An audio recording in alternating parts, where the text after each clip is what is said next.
Hello dear students, आप सभी का एक नए वीडियो में स्वागत है। दोस्तों, मैं हूं आपका साथी अर्केंजन।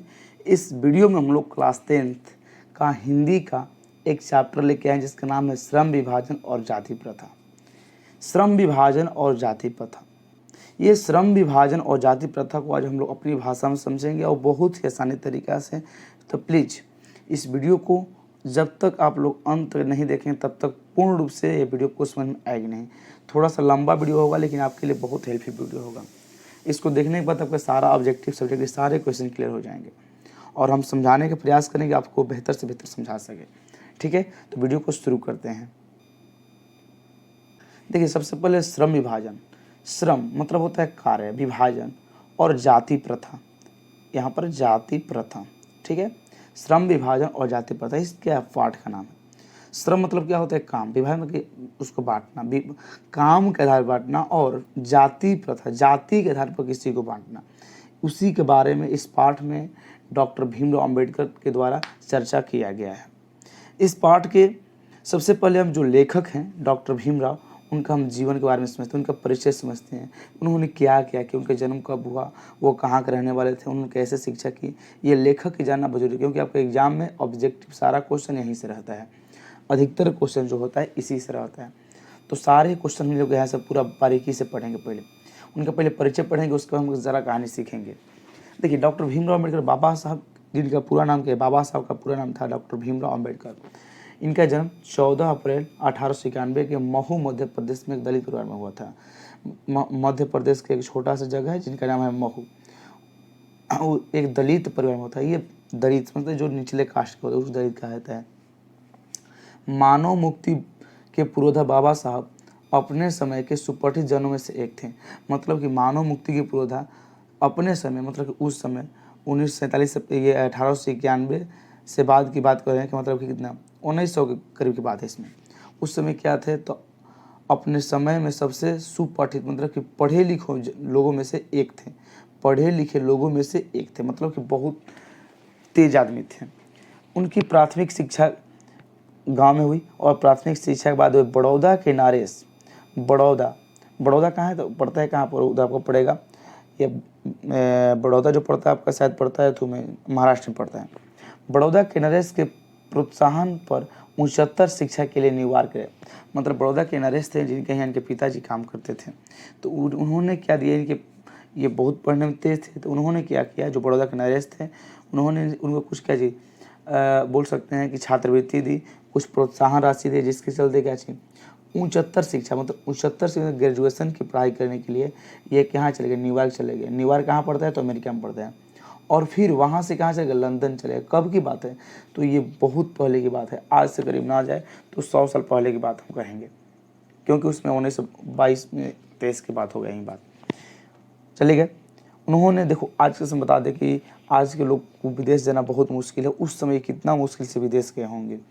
उन्होंने संस्कृत की धार्मिक, पौराणिक और पूरा वैदिक वांगम में अनुवाद के जरिए पढ़ा और ऐतिहासिक सामाजिक क्षेत्र में अनेक मौलिक स्थापनाएं प्रस्तुत की। उन्होंने संस्कृत के धार्मिक किताब पढ़ा, पौराणिक पिता का उसका बुक पढ़ा और वैदिक वागम्य का अनुवाद के जरिए पढ़ करके ऐतिहासिक सामाजिक क्षेत्रों में अनेक क्या मौलिक स्थापना दी। सभी मिलकर वे इतिहास, मीमांसक, विधेयता और शास्त्री, समाजशास्त्री, शिक्षा, मतलब एक तरह सिंपल बात कही जाए तो बाबा साहब भीमराव अम्बेडकर के जैसा जितना उनके पास डिग्रियां थी ना, इतना कि हम क्या करें। आज के लोगों के पास 2-4 डिग्री 10 डिग्री हो जाए तो बहुत उन्हें लगता है इतना डिग्री, लेकिन उनके पास करीब 35 डिग्री थे। 35 डिग्री समझ जाइए, 35 डिग्री लगभग में थे उनके पास, 35 डिग्री लगभग में थी। तो 35 डिग्री जिनके पास होगा उस आप समझ सकते हैं को कैसा इंसान होगा। उन्होंने स्वदेश में कुछ समय तक, मतलब स्वदेश मतलब अपने देश में, स्वदेश मतलब क्या होता है अपने देश में, उन्होंने अपने देश में कुछ समय तक ऐसी वकालत की और समाज और राजनीति में बेहद सक्रिय भूमिका निभाते हुए उन्होंने अछूतों एवं स्त्रियों, मजदूरों के मानवीय अधिकार दिलाने का संघर्ष कर अधिकार व सम्मान दिलाने के अथक संघर्ष किया। मतलब यहाँ से बात यह हो रही है, उन्होंने डॉक्टर भीमराव अम्बेडकर ने महिलाओं, अछूतों और स्त्रियों को और मजदूरों को समान अधिकार दिलाने के लिए उन्होंने संघर्ष किया। और हाँ, डॉक्टर भीमराव अम्बेडकर का बहुत एक अच्छा उनका थॉट ये बोलता है कि पहला शिक्षित बनो, दूसरा संगठित बनो और तीसरा संघर्ष करो।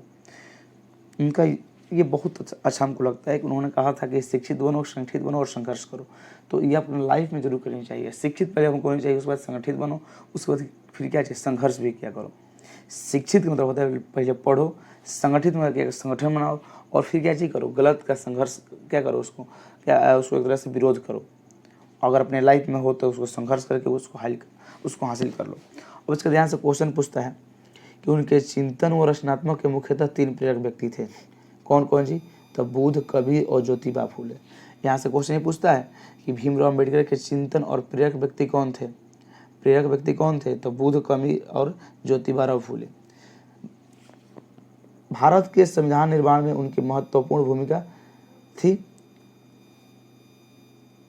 और जिन्हें आज उन्हें भारतीय संविधान निर्माता कहकर श्रद्धांजलि भी अर्पित करते हैं। जाहिर सी बात है कि आज बाबा साहब को किस रूप में लोग जानते हैं? तो सिंपल बात, लोग कहेंगे कि क्या चीज़, भीमराव अम्बेडकर ने क्या किया था, भारत का इतिहास लिखा था। तो यानी उसको भारत इतिहास नहीं, संविधान, भारतीय संविधान निर्माता के रूप में हम लोग आज जानते हैं। ठीक है। अब वो क्या होते हैं, तो दिसंबर 1956 में दिल्ली में बाबा साहब का निधन हो गया। क्या हो गया? बाबा साहब का निधन हो गया दिसंबर 1956 में। जैसे क्वेश्चन पूछता है कि बाबा साहब का निधन कब हुआ था, तो 1956 में। चाहे पूछते हैं बाबा साहब का परिनिर्वाण दिवस कब मनाया जाता है, परिनिर्वाण दिवस कब मनाया जाता है, तो कब मनाया जाता है? 1956 में। ठीक है। अब यहाँ से पूछता है, उसके बाद हम लोग समझेंगे। देखिए यहाँ पर बाबा साहब भीमराव अम्बेडकर के उनके अनेक पुस्तकें लिखी गई है और उनकी प्रमुख रचनाएं भी हैं एवं भाषण भी हैं। ये भाषण कौन कौन से हैं? The caste in India, their mechanism, genesis and development, the untouchables, who are Shudras, who are the day, Buddhism and communism, Buddha and his Dhamma, thoughts on. ये जितना भी उनके भाषण दिए गए, एनिहिलेशन ऑफ कास्ट, ये किनके द्वारा भाषण दिए गए? तो डॉक्टर भीमराव अम्बेडकर द्वारा। और ये क्या, एक तरह से पुस्तकें भी लिखी गई है, ये पुस्तकें भी लिखी गई है, ये भाषण का रूप था। और इन्होंने, जो भीमराव अम्बेडकर है, उन्होंने क्या चाहिए, सब एक पुस्तक भी लिख दिया गया है। ठीक है। अब इसी में से एक भाषण का जो लिया गया है, जो हम लोग पढ़ेंगे, इस चैप्टर का नाम है श्रम विभाजन और जाति प्रथा। वो भाषण कौन सा था? तो भाषण है आप लोगों का एनिहिलेशन ऑफ कॉस्ट। यानी कि एनिहिलेशन ऑफ कॉस्ट को क्या करके हिंदी में रूपांतरित करके, जो हिंदी में ये एनिहिलेशन ऑफ कॉस्ट, ये जो भाषण था डॉक्टर भीमराव अम्बेडकर ने जो ये भाषण दिया था, ये भाषण कहाँ दिया था वो बता दे।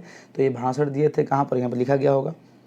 हाँ, जैसे इसमें आगे थोड़ा पढ़े, उसके बाद भाषण की चर्चा इसमें है, ये सारी बात इसमें चर्चा की गई है। उसके बाद बताया गया कि हिंदी में उनका संपूर्ण वांगम्य भारत सरकार के कल्याण मंत्रालय से बाबा साहब अम्बेडकर के संपूर्ण वांगम्य के नाम से 21 खंडों में प्रकाशित हो चुका है। तो ऐसे क्वेश्चन ये पूछता है कि बाबा साहब भीमराव अम्बेडकर के संपूर्ण वांगम्य कितने खंडों में प्रकाशित हो चुका है? कितने खंडों में? 21 खंडों में। उसके बाद यहाँ से ये जो एनिहिलेशन ऑफ कॉस्ट है, ये जो एनिहिलेशन ऑफ कॉस्ट ये भाषण है, ये बहुत ही विख्यात भाषण है। और इसी ये भाषण जो है, ये डॉक्टर भीमराव के द्वारा जाति पाति तोड़क मंडल लाहौर के वार्षिक सम्मेलन 1936 में यह दिए थे भाषण। लेकिन यह भाषण ने एक ऐसा क्रांतिकारी रूप ले लिया जिससे भाषण को स्थगित करना पड़ा, उस समय को ही स्थगित करना पड़ा। लेकिन बाबा साहब भीमराव अम्बेडकर ने इस भाषण को क्या किया, तो एक अपनी पुस्तिका में इसको पूर्ण रूप से रचना कर दिया, यानी पूर्ण रूप से इसका उल्लेख कर दिया। तो क्वेश्चन ऐसे पूछता है कि एनिहिलेशन ऑफ कॉस्ट का हिंदी रूपांतरण किसने किया था? तो ललय सिंह यादव के द्वारा किया गया था। और ये एनिहिलेशन ऑफ कॉस्ट जो भाषण कहाँ दिया गया था? तो 1936 में लाहौर के जाति पाति तोड़क मंडल वार्षिक सम्मेलन में। जाति पाति तोड़क मंडल कहाँ पर? लाहौर के। ठीक है। और हम लोग जरा सा पढ़ेंगे। अब हम लोग आगे जो पढ़ेंगे वो क्या पढ़ेंगे अब हम लोग? तो इसका पढ़ेंगे अब पाठ के अंदर आएंगे। ठीक है। अब पाठ में अंदर आएंगे तो पाठ में हमने बता दिया कि देखिए श्रम विभाजन और जाति प्रथा, सबसे बार समझेंगे श्रम विभाजन और जाति प्रथा। एक बार फिर से, श्रम मतलब क्या होता है? काम। विभाजन मतलब होता है बांटना। क्या होता है? बांटना। और जाति प्रथा, जाति प्रथा क्या है? तो जाति के आधार पर बांटने को हम कह रहे हैं जाति प्रथा कहते हैं। ठीक है। तो देखिए कहीं पर आप लोगों को आदमी को कैसा काम देना चाहिए? तो उसके श्रम के अनुसार, मतलब कोई लड़का अगर वो अच्छा लिखा पढ़ा लिखा है तो उसको अच्छा जॉब मिले, जो कम पढ़ा है उसको कम जॉब मिले। अर्थात एक तरह सिंपल ये बात ले लेते हैं कि जो लड़का मान लेते हैं कि गांव में अभी अपने गांव में जो है का कर गया तो पूरा जिला टॉप कर गया, फिर मान स्टेट में बिहार टॉप कर गया, वो क्या है तो किसी नीची जाति से नीच जाति से, और किसी एक मान लेते हैं कि ब्राह्मण का जो है एक तरह से कोई नॉर्मल अंक लाया, तो दोनों में किसको अच्छा पद मिलना चाहिए, तब मिलना चाहिए किसको पद मिलना चाहिए, तो जो अच्छा रैंक लाए उसको मिलना चाहिए। लेकिन ये जाति प्रथा ये नहीं कहता है, ये कहता है कि नहीं ये उच्च जाति के है तो इसको ये काम है, और ये जो नीच जाति के इसको ये काम है। इस पाठ को हम लोग ये पूरा अच्छी तरीके से इसमें पढ़ेंगे, ठीक है। इस पाठ में देखिए श्रम विभाजन क्या है, यह विडंबना की बात है। श्रम विभाजन और जाति प्रथा यह विडंबना की बात है कि इस युग में भी जातिवाद के पोषकों की कमी नहीं है। भीमराव अम्बेडकर बोल रहे थे इस युग में, जो हम युग में जी रहे हैं, इस युग में जो जातिवाद है, जातिवाद जो करने वाले कि ना ये जाति के वो जाति के है, जातिवाद समझते हैं, जाओगे तुमको अछूत समझेंगे। आज तो बहुत कम, लेकिन आज से बहुत साल पहले जाइए तो यहाँ पर अगर पंडित जी हैं, ये कौन है जी, पंडित जी हैं, और यहाँ पर कोई दूसरा कास्ट मानते हैं, यहाँ पर धोबी है, चमार है, डोम है, तो क्या करेगा इसके, अगर ये कुर्सी पर बैठे हैं, ये कुर्सी पर बैठे हैं तो ये कहाँ बैठेगा, नीचे बैठेगा, ये कहाँ बैठेगा, नीचे बैठेगा। क्यों? क्योंकि उससे छोट जाती है, उससे क्या है, छोट जाती है। आज भी जाओगे तो तुम कभी सुनते होंगे पेपर में, अभी राजस्थान में, अभी हमने एक पेपर में सुना था कि राजस्थान में केवल एक दलित समाज के लड़के थे जिन्होंने केवल मोक्ष की शान दिखा दिए, तो उसके क्या जो ऊंच समाज के लोग थे, जो ठाकुर समाज के लोग थे, उन्होंने उसको का गोली मार दिया। तो वहाँ पर क्या है, जाति प्रथा है, वहाँ पर क्या है, जातिवाद की कमी नहीं है। तो वही बात लेखक बता रहे हैं कि विडंबना की यह बात है कि इस युग में भी जातिवाद के पोषकों की कमी नहीं है। इस पोषकों के कई आधारों पर इसका समर्थन भी करते हैं। इसके पोषक कई आधारों पर इसका समर्थन करते हैं। समर्थन का आधार यह कहा जा सकता है कि आधुनिक सभ्य समाज कार्य कुशलता के लिए श्रम का आवश्यक मानता है। हाँ, अब यहाँ पर बात लेखक ये बता रहे हैं कि जो आधुनिक सभ्य समाज है, जो आज की समाज है, यह कैसे मानता है, तो आपके कार्य कुशलता के लिए मानता है कि आपका कार्य जैसा होगा, आपका जो कार्य होगा उसी के लिए आप एम्प्लॉय होंगे। मतलब कि मानते हैं सिंपल बात कि आप किसी स्कूल में पढ़ते हैं, ठीक है, तो वहाँ पर एक है कंप्यूटर का टीचर, एक है मैथ का टीचर, एक है कंप्यूटर का टीचर, एक है मैथ का टीचर। हमको मान लेते हैं कोई पीडीएफ बनवाना होगा तो हम कहेंगे मैथ का टीचर, मैथ का टीचर बनाएंगे, नहीं, क्योंकि वो किसके टीचर हैं, तो मैथ के टीचर, तो मैथ पढ़ा सकते हैं ना जी, वो उस कार्य के लिए संभव नहीं है। तो समाज, आज का जो समाज है, वो आज का समाज यही कहता है कि क्या चीज़, आज का जो समाज कहता है कि कार्य कुशलता के लिए श्रम विभाजन का आवश्यक मानता है। एकदम सही बात है। और मान लो कि हम पीडीएफ बनाते कैसे, कंप्यूटर्स बनाएंगे, तो ये क्या है, आज के समाज कहता है। लेकिन जाति प्रथा और श्रम विभाजन, यहाँ बताया गया कि जाति प्रथा भी श्रम विभाजन का दूसरा ही रूप है, इसलिए इसमें कोई बुराई नहीं है। जाति प्रथा जो है श्रम विभाजन का दूसरा रूप है, इसमें कोई बुराई नहीं है। इस तर्क के संबंध में पहली बात तो यह है कि आपत्तिजनक बात यह है कि जाति प्रथा विभाजन के साथ साथ श्रम विभाजन निश्चय ही सभ्य समाज के श्रम विभाजन का रूप लिए हुए आवश्यकता है। देखिए श्रम विभाजन और जाति प्रथा और श्रम बात समझिए। श्रम मतलब क्या होगा कि आपके योग्यता के आधार पर आपको नौकरी दी जाएगी, आपका कार्य होगा, आपका जो काम है होगा। लेकिन जाति प्रथा क्या है, जाति प्रथा ये होगा कि नहीं, आप अगर धोबी हैं तो आपके दादा धोबी थे तो आप भी धोबी होंगे, आपके लड़का भी धोबी होंगे, आपके जो आने वाला पीढ़ी होगा सब क्या करेगा, कपड़ा ही धोएगा। अगर आप कुम्हार है तो आपके बेटा भी कुम्हार होंगे, आपके पोता भी कुम्हार होंगे, सब के सब। ये कौन कहता है, ये हम नहीं कहते हैं, ये कौन कहते हैं, जाति प्रथा के अनुसार कहते हैं, ठीक है। परंतु सभ्य समाज में श्रम विभाजन की व्यवस्था श्रमिकों के विभिन्न वर्गों में अस्वाभाविक विभाजन करती है। सही बात है। अब देखिए श्रम विभाजन की जो व्यवस्था है श्रमिकों के विभिन्न वर्गों में अस्वाभाविक विभाजन नहीं करती है। अब देखिए ध्यान से, मान लेते हैं कि आप जाएंगे कहीं पर, ठीक है। अब यहाँ पर लेखक ने बताया है कि जो सभ्य समाज में श्रम विभाजन की व्यवस्था है वो श्रमिकों को विभिन्न वर्गों में नहीं बांटेगी, वो विभिन्न वर्गों में विभाजन नहीं करती है। जैसे कि मान लेते हैं कि जाएंगे कहीं पर, अगर वहाँ पर टोटली के हम लोग कहेंगे नहीं, यहाँ पर टोटल क्या है, लड़के हैं, टोटल क्या है, लड़के हैं, टोटल क्या है, लड़के हैं, वहाँ पर उसकी जात की बातें नहीं कही गई है, तो वहाँ पर कोई विभाजन नहीं होगा। लेकिन अगर जाएंगे ना कहीं गए हम, ये समाज हमारा हुआ, इस समाज में क्या है, तो बहुत सारे हिंदू हैं, बहुत सारे मुसलमान हैं, बहुत सारे डोम हैं, बहुत सारे चमार हैं, इसमें बहुत सारे लोग हैं। तो अब वहाँ पर जो पंडित जी होंगे, पंडित जी बोलेंगे नहीं हम पंडित जी हैं, हमको ज़्यादा सेवा सत्कार चाहिए, हमको क्या चाहिए, तो वहाँ पर क्या हो जाएगा, वहाँ विभाजन हो गया, नहीं पंडित जी हैं, ये कुम्हार है, ये चमार है, ये दुसाध है, ये पासी है, ये है। ये सब होगा बातें। लेकिन जो ये श्रम विभाजन होगा, श्रम विभाजन में कुछ नहीं होगा, नहीं आपको भी ये काम करना है, हमको भी ये काम करना है। जब आप भी टीचर हैं, हमको भी टीचर, सबका कार्य क्या है? तो केवल पढ़ाना है। सबका कार्य क्या है? पढ़ाना है। लेकिन नहीं, यहाँ पर क्या हो जाएगा श्रम जाति प्रथा में, कि जाति प्रथा में ये हो जाए कि नहीं पंडित जी है तो पूजा कराएंगे, धोबी है तो कपड़ा धोएगा, और सब जो कास्ट होंगे सबका अलग अलग, जादू हैं तो दूध एथू करेगा। तो ये सब कौन बांटता है? तो ये बांटता है कौन जी? जाति प्रथा। तो जाति प्रथा से समाज में क्या होता है? विभाजन होता है। लेकिन श्रम विभाजन से क्या हो जाएगा? श्रम विभाजन से ये सब का कुछ भी नहीं बातें होंगी। आगे बात कही गई है, भारत की जाति प्रथा एक विशेषता हो गया, दूसरे की अपेक्षा ऊंच नीच के लिए करार देती है। ये पढ़वे किए हैं, ऊंच नीच करार देगी नहीं, ये पंडित जी ऊंचे हैं, ये हम छोटे हैं, जो विश्व के समाज में नहीं पाया जाता है। सच्चाई बात है, ये केवल ऐसा भारत में ही है। जो जाति है ये केवल भारत में नहीं है, ये आप ये जाति हैं, आप वो जाति हैं, ये कहीं भी पूरे विश्व के किसी भी समाज में नहीं पाया जाता है। नहीं आप ये जाति हैं तो आप यहीं काम करेंगे, आप वो जाति हैं तो आप वहीं काम करेंगे, नहीं, जैसा आपका जो नॉलेज है वैसा आप काम कीजिए। जाति प्रथा को यदि श्रम विभाजन मान लिया जाए तो स्वाभाविक विभाजन नहीं है। जाति प्रथा को श्रम विभाजन मान लिया तो क्योंकि मनुष्य की रुचि पर आधारित नहीं है। देखो ध्यान से बात यहाँ कहा गया है कि जाति प्रथा को यदि श्रम विभाजन मान लिया जाए तो स्वाभाविक विभाजन नहीं है, क्योंकि मनुष्य की रुचि पर आधारित नहीं। जाहिर सी बात है, जो श्रम विभाजन होगा मनुष्य की रुचि पर थोड़ा आधारित होगा, नहीं उसका रुचि मतलब ये होता है कि नहीं हमारा रुचि है इंजीनियर बनेगा, हम इंजीनियर बनेंगे, ये हमारा रुचि हो गया। लेकिन जाति प्रथा इसके रुचि पर आधारित नहीं होता है। कुशल व्यक्ति को सक्षम श्रमिक समाज का निर्माण करने के लिए यह आवश्यक है कि व्यक्तियों की क्षमता इस सीमा तक विकसित करे कि वह अपने पेशा या कार्य चुनाव स्वयं कर सके। यहाँ बताया जा रहा है कि कुशल व्यक्ति या सक्षम व्यक्ति समाज का निर्माण अपने आप कर सकते हैं। कब? जब उनको अपने क्षमता के अपनी सीमा तक अपने जिससे वो अपना पेशा चुन सके, उनको फुल अनुमति दे दिया जाए, तब वो क्या कर सकते हैं? वो एक अच्छा समाज बन सकता है। इस सिद्धांत के विपरीत जाति प्रथा को दूषित सिद्धांत यह है कि, अब देखो ये जो सिद्धांत मैंने बताया है, यह सिद्धांत क्या है? जाति प्रथा क्या है? विपरीत है और यह दूषित है।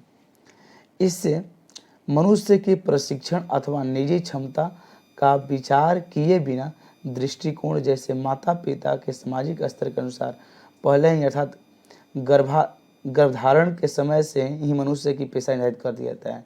जाति प्रथा दोष पूर्व निर्धारण नहीं करती, बल्कि मनुष्य को जीवन भर के लिए एक पेशे में बांध देती है, भले ही पेशा अनुपयुक्त हो या अपर्याप्त हो। अब यहाँ बात बता रहा है कि देखिए जाति प्रथा जो है वो क्या करते थे, जब बच्चा अपने माँ के पेट में रहता है, गर्भ में ही रहता है, तब से ही उसको बता दिया जाता है, उसका पता चल गया कि नहीं जो बेटा होगा अगर चमार के घर हो रहा है तो जूता सीगा, अगर पासी घर हो रहा है तो क्या करेगा, तो मतलब कि ये ताड़ी उड़ी काम करेगा। जो एक तरह से कुम्हार के घर हो रहा है उसको क्या काम है, तो उसका काम क्या है, तो उसका काम यह है कि उसको मट्टी का बर्तन बनाना है। जो पंडित करो उसको पता चल के नहीं काम करना है, जो कि यह उसके लिए उपयुक्त है या अनुपयुक्त है इसके लिए कोई ये नहीं कहने वाला है। उसके लिए जीवन भर के लिए, उस मनुष्य के लिए जीवन के लिए पेशे में बांध देते हैं, आपको यही काम करना है। ये ऐसा कौन करते हैं? जाति प्रथा करती है। ठीक है, आगे बढ़ते हैं जरा सा। हाँ, चाहे वो भूखे ही मर जाए। आधुनिक युग में यह स्थिति प्रायः आती है क्योंकि उद्योग धंधों की प्रक्रिया व तकनीक में निरंतर विकास और कभी कभी अकस्मात परिवर्तन हो जाता है। अब देखिए बात यह है, उद्योग धंधा मान लेते हैं कि हमने मिट्टी का बर्तन बना रहे हैं, ठीक है, क्या हुआ, तो मिट्टी का बर्तन बना रहे हैं, अचानक से मिट्टी का बर्तन बनाया, वो क्या नहीं बिका, और बनाया हमने, टोटल क्या हो गया, फूट उठ गया पत्थर पड़ने से, या फिर जो हो गया किसी कारण बस क्या हो गया, अचानक से कुछ परिवर्तन हो गया। परिवर्तन ये हो गया कि साफ हमारा धंधा बंद हो गया है, अब हम चाहें मर भी जाएं। तो ये ऐसा किसके कारण होता है? ऐसा सब हो रहा है जाति प्रथा के कारण, जिससे मनुष्य को अपने पेशा बदलने की आवश्यकता पड़ सकती है। यदि प्रतिकूल परिस्थितियों में मनुष्य भी अपना पेशा बदलने की स्वतंत्रता न हो तो इसके लिए भूखों मरने के अलावा चारा क्या रह जाता है। अब जाहिर सी बात है, मान लेते हैं कि हमको दूसरा पेशा बदलना ही नहीं है, हम दूसरा पैसा बदल नहीं सकते, क्योंकि दूसरा पैसा बदलने पर हमको अधिकार नहीं है कि दूसरा पैसा बदल गए, दूसरा पैसा आप करिए, ऐसा बिल्कुल नहीं है। तो आखिर हमको क्या मरना ही पड़ेगा, भूखे मरना पड़ेगा। हिंदू धर्म की जाति प्रथा किसी भी व्यक्ति को ऐसा पेशा चुनने की अनुमति नहीं देती जो उसका पैतृक पेशा न हो, भले ही उसमें परंपरागत हो। अब यहाँ बात है कि देखिए, हिंदू धर्म की जितनी भी जातियाँ हैं वह कभी भी ये नहीं कहती हैं कि आप अपनी पैतृक पैतृक मतलब होता है कि जो आपके पिताजी पेशा करते थे उसको चेंज करें। कभी भी हिंदू धर्म में अपने को नहीं कहा गया है कि आप अपने पिता की पेशा को चेंज करें। नहीं, कहा गया कि जो कोई पिताजी करते तो वहीं आपको पेशा करना है। आपके पिताजी कांवड़ ढोते, आपको भी कांवड़ ढोना है। आपके पिताजी माली हैं तो आपको ही क्या माली ही बनना है। ये हम नहीं कहते, ये क्या कहते हैं, हिंदू धर्म कहता है। ठीक है। इस प्रकार पेशा परिवर्तन की अनुमति न देकर जाति प्रथा भारत में बेरोजगारी के एक प्रमुख और प्रत्यक्ष कारण बनी हुई। जाहिर सी बात है कि जब मान लो कि हम कोई हम कितना हो लायक हैं, तो हमारा जो जाति प्रथा है भारत का, ये क्या है, बेरोजगारी कारण बनेगा। क्योंकि हम बहुत माने के लायक है, बहुत हम तेज अपने आप में, बहुत तेज है काफ़ी। हमको क्या है ना, नहीं आपको गोबरे काटना है, आप अहिर हैं तो आप क्या करें, दूधे उठाएंगे, दूधे बांटेंगे। हम तेज हैं उससे मतलब ही ना है। लेकिन पंडित को बैल हो तो पूजे कराएगा, वो शिक्षा देगा, उसका लोग पैर पूजेंगे। तो ये हम नहीं कहते हैं। तो इसी कारण क्या है, भारत में बेरोजगारी का प्रमुख एवं प्रत्यक्ष कारण कैसे बनी हुई है। इस प्रकार हम देखते हैं कि श्रम विभाजन की दृष्टि से भी जाति प्रथा गंभीर दोषों से युक्त है। जाति प्रथा का विभाजन मनुष्य की स्वेच्छा पर निर्भर नहीं करती। मनुष्य की व्यक्तिगत संभावना, व्यक्तिगत रुचि का इसमें कोई स्थान अथवा महत्व नहीं रहता है।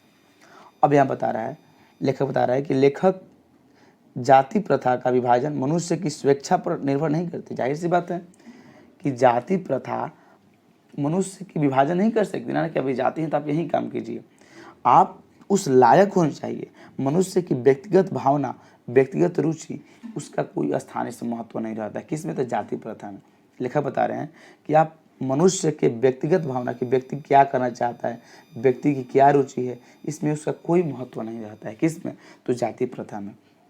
इस आधार पर हमें यह स्वीकार करना पड़ेगा कि आज के उद्योगों में गरीबी और उत्पीड़न इतनी बड़ी समस्या नहीं जितनी यह कि बहुत से लोग निर्धारित कार्य को अरुचि के साथ केवल व्यवस्था से करते हैं। जाहिर सी बात है। अब यहाँ पर लेखक यही बात बता रहे हैं कि आज के उद्योग में गरीबी और उत्पीड़न कितनी बड़ी समस्या नहीं है जितनी कि आज के लोग मजबूरी में, अपने रुचि नहीं है फिर भी वो क्या करते हैं, जो उनका निर्धारित कार्य है वही अपना कार्य कर रहे हैं। मतलब कि जो उनकी पैतृक पेशा वही आज कर रहे हैं। ये उसका क्या है, ये गरीबी का समस्या नहीं है। लेकिन अब आगे बता रहे हैं कि ऐसी स्थिति संभवतः मनुष्य को दुर्भावना से ग्रस्त रहकर टालू काम करने और कम काम करने के लिए प्रेरित करती है। ऐसी स्थिति में जहाँ काम करने वालों का न दिल लगता हो न दिमाग लगता हो, कोई कुशलता कैसे प्राप्त की जा सकती है। अब देखो, मान लेते हैं कि हमको कहा गया कि आप क्या कीजिए, पढ़ाइए। ठीक है, हमको क्या करें कि हमको पढ़ाने का इच्छा ना है, हमको बड़ियारी कोई कहेगा पढ़ाने के लिए तो हम मन से पढ़ाएंगे, नहीं पढ़ाएंगे। हमको मन है डॉक्टर बनने का, तो हमको क्या इच्छा है, डॉक्टर बनने का है, तो भाई हमको इच्छा जिसमें ज़्यादा रहेगा उसमें ज़्यादा हमको मन रहेगा। तो जो पढ़ाएंगे लेकिन उसमें उतना अच्छा से नहीं पढ़ाएंगे। जाहिर सी बात है, जब अच्छा से नहीं पढ़ाएंगे तो इनकम कम होगा और गरीबी ज़्यादा होगी। लेकिन वही हमको कहे ना आप डॉक्टर बनिएगा, तो हम उसमें दिल लगन से मेहनत करेंगे। तो ये किसके कारण सारा बातें हो रही थी, किसके कारण, जाति प्रथा कारण। यह निर्विवाद रूप से सिद्ध हो जाता है कि आर्थिक पहलू से भी जाति प्रथा हानिकारक प्रथा है, क्योंकि मनुष्य के स्वाभाविक प्रेरणा रुचि व आत्मशक्ति को दबाकर उन्हें अस्वाभाविक नियमों में जकड़कर निष्क्रिय बना देती है। अब मैं समस्या का रचनात्मक पहलू कर लेता हूँ। मेरे द्वारा जाति प्रथा की आलोचना सुनकर आप लोग मुझसे प्रश्न पूछेंगे। अब सुनिए, यहाँ पर लेखक ये बता रहे हैं कि लेखक बता रहे हैं कि ये जाति प्रथा आज से नहीं, बहुत पहले से ही क्या है, ये आर्थिक पहलू से, मतलब कि आर्थिक पहलू से, मतलब आर्थिक पहलू मतलब ये होता है कि जो इनकम पहलू है उसके लिए भी जाति प्रथा क्या है, हानिकारक है। अभी मैंने बताया कि देख, मान हमको टीचर अभी मजबूरी में काम करें, लेकिन हमको बनना क्या है, डॉक्टर बनना है। तो डॉक्टर में हम काम करेंगे, ज़्यादा पैसे कमाएंगे, लेकिन इसमें मजबूरी के हम काम करें तो क्या चाहिए, उनकी आर्थिक स्थिति भी क्या है, खराब है। क्योंकि इसमें हमको अपना आत्मशक्ति को भी दबाकर इसमें काम कर रहे हैं और अस्वाभाविक नियमों में क्या हम जकड़ गए हैं। अब लेखक बता रहे हैं कि आप मुंह से ये बात पूछेंगे, मुंह से यह प्रश्न पूछेंगे कि मैं जातियों के विरुद्ध क्यों हूँ। भाई भीमराव अम्बेडकर बोल रहे हैं कि अच्छा, हमने आपसे इतना बात कहा, इतना जाति प्रथा के बारे में बोला, लेकिन मैं जातियों के विरुद्ध क्यों हूँ, मैं आखिर कैसा जाति चाहता हूँ, मेरी दृष्टि से समाज कैसा होना चाहिए। तो अब बता रहे हैं लेखक, अब बता रहे हैं कि मेरी दृष्टि से आदर्श समाज क्या है। तो मेरा उत्तर होगा ये कि मेरी दृष्टि से मेरा आदर्श समाज स्वतंत्रता, समता और भ्रातृत्व पर आधारित होना चाहिए। स्वतंत्रता तो मतलब ये होता है कि सभी कोई स्वतंत्र हो, क्या हो, सभी कोई स्वतंत्र हो। समता मतलब सब कोई समान हो। भ्रातृत्व मतलब कि सब कोई भाई की तरह हो, भाईचारे की तरह रहे, ऐसा समाज होना चाहिए। ऐसा कौन कहते हैं? तो भीमराव अम्बेडकर कहते हैं। ठीक है, क्या यह इतनी ठीक नहीं, क्या यह इतनी ठीक नहीं है? भ्रातृत्व अर्थात भाईचारे को किसी को क्या आपत्ति हो सकती है? किसी को आदर्श समाज में इतनी गतिशीलता होनी चाहिए जिससे कोई भी वांछित परिवर्तन समाज का एक छोर दूसरे छोर तक संचालित हो सके। जाहिर सी बात है। अब लेकिन इसमें बता रहे हैं ये बात कि भाईचारे में इतनी गतिशीलता होनी चाहिए कि उसके जो एक समाज है वो दूसरे समाज को परिवर्तन कर सके, उस समाज को आगे बढ़ा सके। ऐसा समाज के बहुविध हितों में सबका भाग होना चाहिए तथा सबको उनकी रक्षा के प्रति सजग रहना चाहिए। अब मान लेते हैं कि जब भाईचारे की बात हो जाएगी तो भाई भाई कैसे मदद करता है, तो वैसे ही हम मदद करने लगेंगे। ये ऐसा कौन बता रहे हैं? तो डॉक्टर भीमराव अम्बेडकर बता रहे हैं। उसके दायरे कर रहे हैं कि सामाजिक जीवन के आबाद संपर्क के अनेक साधन व अवसर उपलब्ध रहने चाहिए। तात्पर्य यह है कि दूध पानी के मिश्रण की तरह भाईचारा का यही वास्तविक रूप है। इसी का दूसरा नाम क्या है? लोकतंत्र है। अब बता रहे हैं कि जो समाज होने चाहिए, जो भाईचारे होने चाहिए, वो किस तरह होने चाहिए? दूध और पानी क्या, अगर दूध और पानी को मिलाएंगे, जो लोग ग्वाले हैं, जो लोग यादव हैं, वो लोग क्या करते हैं? दूध को पानी मिलाते हैं तो क्या कहते हैं? ज्यों कहते हैं, दूध का पानी कोई रंग नहीं मिलता है, यानी कि साफ मिल जाता है। तो बता रहे हैं लेखक वहीं कि जो भ्रातृत्व का जो भाईचारा होना चाहिए वो कैसा होना चाहिए? दूध और पानी की तरह होना चाहिए, मिश्रण होना चाहिए। यह वास्तविक रूप है। और इसी के दूसरे में क्या? लोकतंत्र। क्योंकि लोकतंत्र केवल शासन का एक पत्ती ही नहीं, लोकतंत्र मूलतः सामूहिक जीवनचर्या एवं रीति तथा समाज के सम्मिलित अनुभवों का आदान प्रदान का क्या है? नाम है। लोकतंत्र ये नहीं केवल क्या है कि यह समाज की पद्धति है, नहीं। लोकतंत्र क्या है? लोकतंत्र क्या है? समूह के जीवनचर्या, रीति रिवाज, समाज के लिए, यही क्या है? लोकतंत्र है, लोगों का तंत्र। लोगों का तंत्र को लोकतंत्र कहते हैं। इसमें यह आवश्यक है कि अपने साथियों के प्रति श्रद्धा व सम्मान का भाव रखें। इसमें बता रहे लेखक भी कि लोकतंत्र में आपके साथियों के प्रति क्या चीज़ रहे? श्रद्धा और क्या चीज़? सम्मान का भाव रखें। ठीक है, तो आप बताएंगे कमेंट करके कि आपको यह वीडियो कैसा लगा। वीडियो अच्छा लगा हो तो वीडियो को लाइक कर देना और चैनल पर ही बने हो तो सब्सक्राइब करके ही सभी कोई जाना।